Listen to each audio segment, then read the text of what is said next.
자, 이제 아까 방금 했었던 원자량, 원자 번호, 그 다음에 이쪽에 나왔던 껍질수와 원자가 전자라는 걸 가지고 이제 주기율표를 해석을 할 텐데,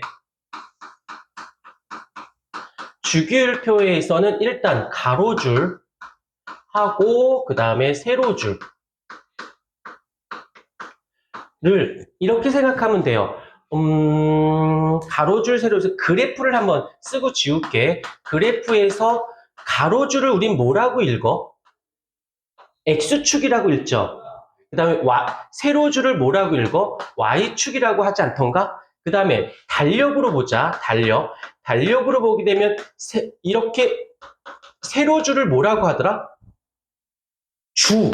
첫째 주, 둘째 주, 셋째 주. 가로줄을 뭐라고 불러? 요일이라고 부르지 않니? 월요일, 화요일, 수요일 이렇게. 아닌가? 왜 그 표정이지? 왜? 세로줄 월요일, 화요일, 수요일, 첫째 주. 야, 왜 나의 개념을 깨트리려고 그래, 니네들이. 야, 너도 페이크 쓰는 거지? 사람들이 웃긴 사람들이네? 이씨, 놀래라. 주기율표에선 가로줄. 왜, 아닌 거야? 왜?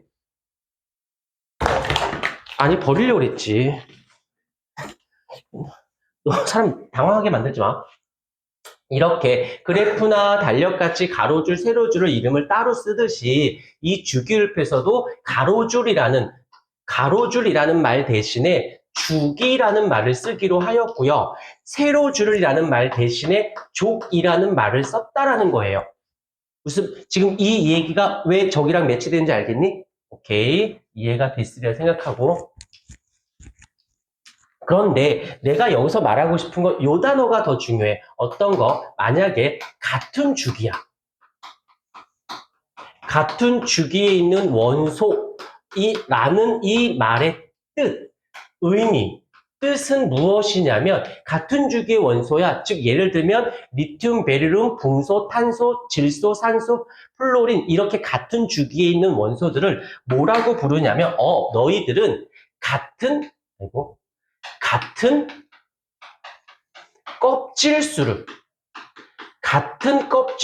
가지고 있는 같은 껍질수의 원소들입니다. 라고 얘기를 한다는 거예요.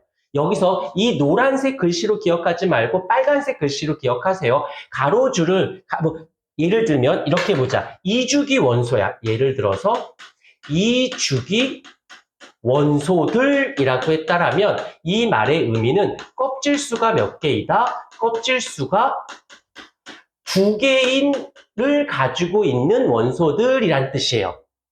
무슨 말씀인지 이해가 됐습니까? 일단은 받아들이셔야 돼. 그래서 아까쯤에 껍질수와 원자과 전자를 말했던 이유가 이걸 얘기하기 위해서야. 그래서 가로줄은 우리가 주기라고 하고 같은 주기의 원소들은 껍질수가 같아. 예를 들어서 2주기 원소야. 얘는 껍질수가 2개를 가지고 있구나. 라는 뜻이네. 해석하는 겁니다. 그 다음 이제 두 번째. 여기서 이제 세로줄의 족이야. 그러면 이 말의 뜻은 같은 족 원소.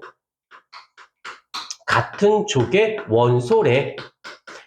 같은 말로는 얘를 동족 원소라고 합니다. 같은 족 원소야. 라는 이 말의 뜻은 무엇이냐면, 바로, 같은 원자과 전자의 수를 가지고 있는 원소들이라는 말의 뜻입니다. 같은 족 원소야? 라는 원자과 전자수가 같은 아이들이구나 라고 생각하시면 돼요. 예를 들게 여기서 1족 원소야. 1족 원소. 그러면 이 원자과 전자가 한 개 가지고 있다는 뜻입니다. 자, 그 다음 계속해 볼게. 2족 원소야. 2족 원소. 그러면 원자과 전자의 개수가 2개 있다는 뜻입니다. 계속해볼게. 뚜두두두두 해서 13족 원소야. 지우야, 13족 원소이니까 원자과 전자수 몇 개?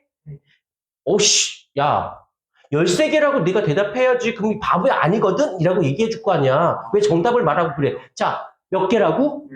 13개. 그치, 바보야. 13개가 아니고, 여기서는 이 10의 자리를 빼고, 뭐 하고 있니, 우리 지금? 13족인데, 여기서 13개를 안 하고, 여기서는 1의 자릿수. 1의 자릿수가 원자과 전자수가 돼서 3개를 가지고 있습니다. 라고 하는 거래요. 좋아. 그런 리액션 좋아. 알아도 모른 척.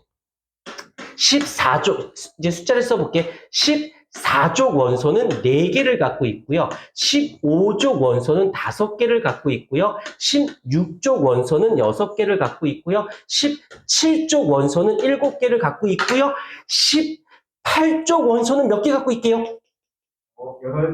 8개. 그치. 바보야. 틀렸거든? 0개야. 알면서 저렇게 리액션 취해주는 모습 참 보기 좋아요. 자, 여기서 18쪽, 이쪽을 잠깐만. 얘는 되게 특이한 아이고 굉장히 중요한 아이이기 때문에 계속 무한 반복해서 이걸 안다라는 걸로 기억하면 안 되고 당연한 거지 라고 생각해 하셔야 돼요. 배고프면 먹어야지. 배고프면 먹어야 돼요. 이렇게 말하는 애는 병원 가야 되는 건 알지? 응가가 매려운데 밥 먹고 있어. 그럼 걔도 병원 가야 되는 애야. 나 그런 애 본 적 있어. 막 뭘 먹고 있어. 막 먹고 있는데, 막 먹으면 배가 불러야 되지 않니? 먹는데 배고프대. 그러니까 여학생이 위로 옆으로 크지. 걔가 앉으면 의자가 없어져. 제발, 저 여학생 봐. 뒤 의자가, 등받이가 보이는 게, 안 보일 수도 있는데, 뚱뚱하다고 뭐라고 하는 건 아니야. 그냥, 크구나. 아니, 크다란 말보다, 과학 시간이니까, 와, 세포수가 많구나. 뭐 이렇게 생각하면 되지. 세포수가 위로 많지 않고, 부피 팽창을 하는구나. 옆으로 세포수가 많네. 특히 뭐, 이쪽 베들레헴 쪽으로 세포수가 특히 유독 많군. 지질 성분이 많아. 뭐, 이쪽, 왜, 누굴 쳐다봐? 왜? 배 얘기하는데 너 배 있어? 배가 없으면 사람이야? 자, 하던 얘기 계속 할게요. 그 정도로 이 18쪽 원소는 엄청나게 중요합니다. 얘는 어느 정도냐면 화학에서 그 오른쪽 페이지에 뭐가 써져 있냐면 금속 원소, 비금속 원소가 써져 있거든요. 그때 이걸 가지고 금속 원소와 비금속 원소를 끊었다가 다시 할게.